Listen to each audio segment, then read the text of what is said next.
Ladies and gentlemen, welcome back to the Ascended StarCraft League. Today with me is Mr. Kwame himself, Tempo.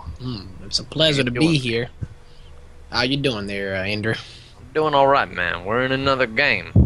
This time it's Protoss versus Protoss, though, so I don't think we should talk with our Terran accents until we get a Terran back. Wild West. We're only overseeing the battle now. Oh, I'm gonna do like tell me that is your favorite song. Yeah. Jim West in the Wild Wild West. Well, we got a PvP, man. This is going to be between two players, fantastic players, because they have won both of their matches respectively. And spawning in the bottom right, representing representing himself, it is the yellow Protoss player. Hold on. I remember how I said that one too. It's like Arthur. Ridiculous. Yeah. It sounds positively preposterous. All right, man. In the top left-hand corner of the map, the blue, Azul, the Protoss player from Roots. It is Minigun. Root Minigun. Oh, that's funny. Want to know how to say blue in Korean? How do you say it? Puru. What? Puru. Patreon.com/Puru, like Peru? Like blue, but it's like, as close as they can get to it. They said Peru. Well, you can't really start a word with B in Korean. Ah. Like, you know how we call it bibimbap? What about bulgum? Like bulgogi? Bulgogi. Bulgum right, is marauder. It's not really what? Bulgum. It means marauder in Korean. I learned it from GSL. Bulgum. Bulgum. You remember that? You don't remember that? So it would be like more of a P sound. I mean, I am no expert in Korean, but like the rules grammar-wise typically is that letter that can sound like a B. If the word starts with it, it should sound more like a B. So they actually kind of say like bulgogi. Ah, okay. Or like bibimbap. Less of bibimbap, more bibimbap. So how do you say marauder? Bulgum. So I think it's gonna have a bit more of a P to it, but like I said, I'm not sure. But maybe like pulgom. Yeah. You know what doesn't start? Well, I almost had a sick transition, then I effed it up. But I was gonna say, you know what does have a P sound to it? The power of Protoss. As they build pylons in the upper portion of the playing field. There we go. Here comes an Oracle here, and it's gonna get a good scout. Doesn't get any probe kills, but interesting move here from Minigun. As usually you'll see that DTs. I wonder if he did this way, right? When you do the Dark Shrine and then you upgrade at your Twilight, and you do it to kind of, you chrono boost your Twilight, and you use it to kind of fool your opponent. Is he doing that, or do you think he's gonna let Blink finish here? I mean, he's already scouted it now. He's chronoing it. Yeah, he's chrono boosting it. So he's definitely allowing Blink to finish. We see Stalkers warping in to try to deal with the Oracle. He realizes that the Oracle is the only form of detection with which his opponent is going to have. A Stalker is going to go down from Arthur. But a bunch of Stalkers arrive, and our Oracle will throw down his Envision, and will kill off that DT. Sees everything, yeah. So, I mean, he saw this right before it came, luckily for him. And this is what I really love about Heart of the Swarm. You can go Stargate and not be completely dead against DT, right? So yeah. He was able to hold off, and he's actually going to go ahead. I don't think he knows that Blink is on the way. He may have thought that it was a fake, but, I mean, Minigun doesn't have the numbers here. He only warped in one DT, sure, but he needs a bit more here, because Photon Overcharge will hold it back. But I like what he's doing here, Kibbles. He's going to go ahead and go for that expansion off of this. He is, but what is really, really cool is that Arthur has snuck a probe into the upper portion and a pylon over at where the third base normally goes, and so there are some Zealots coming in right now, but Minigun has anticipated this and has two Stalkers waiting at his ramp. He is, yeah, he's well prepared for this. His Mothership Core is at home with full energy if anything does go crazy, and exactly that puts it down, and the Oracle is not going to get any more kills at all. But Arthur, he's setting up for some Blink of his own as well as a Robo. No expansion for him, so he may just be going for the kill here. And that Robo, I was wondering if it was used to counter the Blink, but it seems like it's only going to be for that Observer so that he can go ahead and assault his base of Minigun. I do want to say, like, this is the kind of thing that makes really, really excellent players. Minigun didn't miss a beat. He left his Stalkers at the bottom of the ramp until he saw his opponent come down with his own Stalkers. He immediately blinked and took off without... He took, like, a shot on his Stalkers. It was nothing. His reaction time was immaculate. He was looking at that mini-map so closely while he was dealing with those microing with those Zealots. And most players, you know, you're watching the Stalkers and the Zealots. You're not watching the mini-map while you micro. Really, really nice play. Minigun, all he's got to do right now is hold on. Yep, and he has the Mothership Core, enough energy here. The Stalker count is relatively even. You know, Minigun has the advantage here. And yeah, the Oracle's not really going to contribute much to the battle itself, but it may be able to get into the main, get a few probe kills. Minigun, like you're saying, and not missing a beat. He has pylons. There is an open spot where an Oracle can slip in without being detected. But Blink I mean, is on the field. he's well prepared. And look at the supply as well. On 2 bases already, and he's very well defended. So this probe is still hiding in the top right. I saw that. This probe, man. Yeah. I'm surprised that there's no vision there, so of course the overcharge, while it is in range of it, it doesn't get shot. This is the most sneaky stuff I've ever seen, man. He's going to try to pull the Stalkers out of position. Oracle goes down. I thought maybe he was going to move in when the Stalkers had blinked out and try to get into the main, but looks like it didn't happen. Arthur has no options right now. There is an Immortal out on the battlefield. He's going to pull back, go home. Well, speaking of it, sneaky. Yeah. Have you seen this DT on the other side of the map? That's what I'm looking at. Gonna wait until the probes transfer, but there is a observer here, but Minigun waiting for the opportune time. This could be great, actually. I really like this. Here he goes! 2, 3, 4 probes. Oh! No, only 3. Only 3. Alright. A little bit of a misstep there for Minigun. Mm-hmm. But he waited for the right time. He did get a 4th. How did he get a 4th? Oh, he killed the probe back in his main. Or in his natural. Okay. Alright, so we've got a Forge on the way right now for Minigun. Indeed. He's not opting to go for those fast Colossi. No. He's going to go for those upgrades right now and maybe just get Cannon so he doesn't have to worry about any other future Oracles. Cannons and, yeah. Where does Minigun go from here? What do you all think? I did was build cannons and carriers. Cannons and carriers. That's all I built. I didn't care about being good. I wasn't. I was terrible. But I did build a lot of cannons. And sometimes when I made it, I built carriers. Man, they both start with C. Take that CC.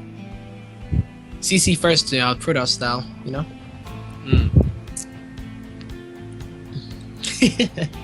But here we go, Minigun, right? Going ahead and gonna grab that robotics bay. Says I want to make me some kala sauce for my Kala sauce. Yeah. I want to make some sauce. Kala sauce. You know the kala, right? Isn't that like a Protoss thing too? Dude, I work for Blizzard. Of course I know what a kala is.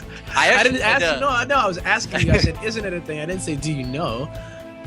I had to learn the other day what did I need to? I wanted to see where a Stalker went when it died. Yeah. I was like, does a Stalker like go to the void when it dies, or like what happens to it? Because I think I was like writing some paragraph for like a blog post, and I had to make sure that it was like factually accurate because I wasn't entirely sure, man. Yeah. Embarrassed as I may be to say it, I'm a little too much of an esports fan, and as although I have read a few of the StarCraft books, I unfortunately don't know my lore quite well enough. Yeah. But new StarCraft lore on the website, man. Have you checked it out yet? Seen any of that? Did not. Yeah, man. They did like all these it's pretty cool actually. They'll have like a Marine holding a gun, right? And it'll show like each of the pieces of equipment that he's wearing and like give you details about them. And it does it for every unit. Oh, really? Damn. Yeah. I mean, so far there's only like so many of them, but if you want to see like why larva like pop on creep, yeah, but it's there. Take shots from frickin' like 12 Immortals or 7 Colossi and not die. Check that article out. All right, well, both players are just building up right now. Not too much action for the last couple minutes, but we're nearing the point where fights will begin.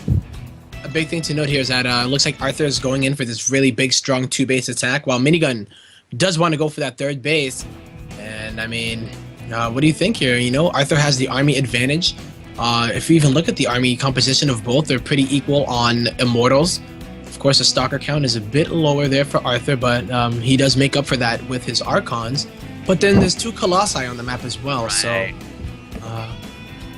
He's going to throw together a couple more Archons here. Actually, only one more. Yeah, that's not really enough.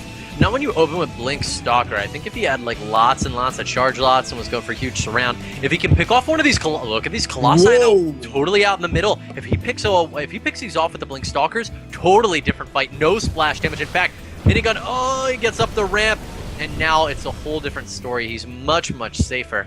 Indeed, that was actually a very scary moment there. Yep. +2 has just finished for Arthur as well. He was trying to hit exactly when +2 did finish. I really like the fact that Minigun is going to go ahead with these DT drops as well while Arthur is doing this, because the longer this goes on, it's going to be better, of course, for Minigun because he does have that third mining. But there's going to be a lot of economic damage done because there is nothing here as soon as this cannon does go down and Arthur is scrambling. But he is getting quite a bit of damage done on his own. He is. This is a pretty good game so far between these two guys. I mean, very, very even, all things considered. But I think Minigun, at this point, he's about to hit 4 Colossi. And once you hit 4 Colossi, it's too much. But we're going to have Arthur try to go in for the push. He drops the Immortals into the middle of the fight. Blinking back is Minigun. And it's still a tough fight to call. It is, but the Colossus has not even touched yet. They are just going to town on the army. They do have that extended thermal lance as well. Still and 2 Immortals.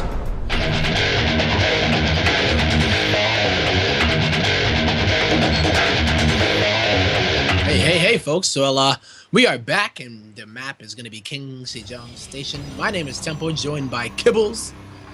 And we are in a best-of-3 series where this player that is spawning in the bottom right corner is up 1 game, and if he wins this, he will be advancing to the round of 8. Representing our team, Root for Root, it is...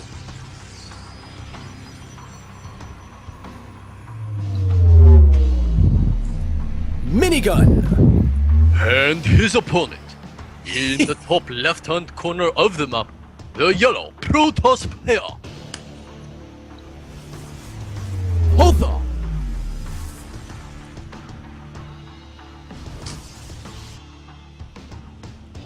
What do you think, Tempo? Who's gonna take it, man? Who's gonna take it? Ooh, it's anybody's game, man. I mean, that was a great game that we saw last time, and I'm glad that it didn't end in the first exchange, right? There was 2 very, very different tech paths by both players, and very weird, like, cool kind of play, especially out of Minigun with DTs into Blink straight up. Not like a one-trick kind of pony where he just goes and hopes for the best. The one thing that he, of course, would have died to would have been if well, I guess it's not. I was going to say, if, say, Arthur went DTs as well, but then they would both be in this kind of weird predicament, I guess, and they'd probably go into some weird base race. But, yeah, I really like the way that it panned out, and it's kind of hard to tell how exactly the next game will go, because PvP is like that, where, you know, both players come to the table with their tech of choice, and then it's about how well they can adapt to the rest of the game, depending on how that early exchange does go. On how they decided to open. So, will we see the same from both players, or will we see some kind of variation? What you did say is super, super true, but it looks like we are going to see... well, what did you mean, Tempo? Did you mean the same thing as last time? Yeah, I was wondering if we were going to see like both of them switch it up, or see them, stick with the same kind of build. But looks like Arthur's going to be sticking with the same kind of build, but his opponent, Minigun, switching it up. Arthur took his gas a good like 20 or 30 seconds earlier, though, and that's going to mean that his Stargate is much faster. It's completes 15 seconds earlier. He's going to immediately chrono out actually an Oracle, and we're going to see, you know, neither of these guys have actually gotten to see each other's Stargates, so that actually makes a lot of sense. I'm curious. I would love to see like Minigun just totally like mind game his opponent right now, right? And just be go, like, you know what, you're doing it again, but. He's wrong, and so he's just going to go for the Oracle, and both players will go for the Oracle, and everybody's going to have Oracles, and we are just not... They're all going to just meet in the middle of the map and dance a disco party, man. Oh my god, that'd be awesome. That's what I would do What if I is was this? Oracle. What do we see here, Kibbles? We see a Twilight Council as a follow-up here We do. immediately from Arthur. Looks And like this is it's a gonna bit get earlier more from stock, last though. time, or what? I can't remember when he did this. So the last thing that Minigun wants to do right now is see that his opponent opens Stargate and go for Phoenix. That will just end him. But yeah, I don't think he's going to do that. We see the Robo on the way already, so he's definitely not. Gateway as well. Sentry's here, going to repel the Oracle along with Photon Overcharge. On the other side of the map, Arthur may actually, if this Warpin's done, okay, no, he's pulling back. He sees the Stargate. A Phoenix is actually out as well. And Already. This Oracle's going to get nothing done. No, he's going to try to, but I mean, there's already a Photon Overcharge, 2 Stalkers, and yeah, I really don't see that getting anything done except for some scouting. All right, so it is going to be Phoenix, and I really don't like this. Oh, this is rough for Minigun, man. He canceled his Robo, which, mind you, was further along than his Gateway, so it actually would have been finished like 20, 30 seconds ago because he saw his opponent open Stargate. Then he realized, oh my god, Arthur, you actually went for 3 gateways behind your, and a Twilight Council behind your Stargate. I need a Robo. I need it now. He immediately throws down a Robo again, but he's going to have a really hard time defending this Nexus now because he opted to make Phoenix to deal with his opponent's air, but he might catch the Mothership Core out in the middle of the map. This would be a huge win for Minigun, and he's going to get it. Yeah. Really well played here, but like you were saying, imagine if that Robo was done, he would have been able to have an Immortal here by now. Yeah. Exactly. But now that it is delayed so much, and he might even lose his Nexus because, I mean, Phoenixes are just really not that great against Stalkers, especially in these numbers. He'll lose the Nexus, and he could lose the game. Arthur realizes that his opponent has nothing because of those Phoenix that he made, so now he's pressing the issue, making his way up into the main base. The question is, will he go back and take the easy expansion win, or is he going to continue to press up this ramp? He knows that no matter what, his opponent doesn't have massive units, so he can always fall back, make a sentry, and take this Nexus for free. He doesn't have to take it right now. But with the Photon Overcharge being forced, he says, all right, I'll take this Nexus, you're going to force me. But don't be surprised if we see Arthur continue to push the issue back in the main base once this Photon Overcharge is done. Yeah, he's continuing to warp in. Hasn't taken a Nexus of his own, but here comes the Immortal of Minigun. It's a little bit exposed, and Blink is right about to finish. And here we go. That is a... He just warped in. Oracle in the main base at the same time, belonging to Arthur. There's a Phoenix there as well, but it's not helping. Meanwhile, battle is raging in the main base of Minigun. Minigun is actually doing this. He's making it work. How many probes will this Oracle get? Oh my god, it's up to 8 kills, 9 kills, and now the Phoenix realizing that I should have been a little bit to the...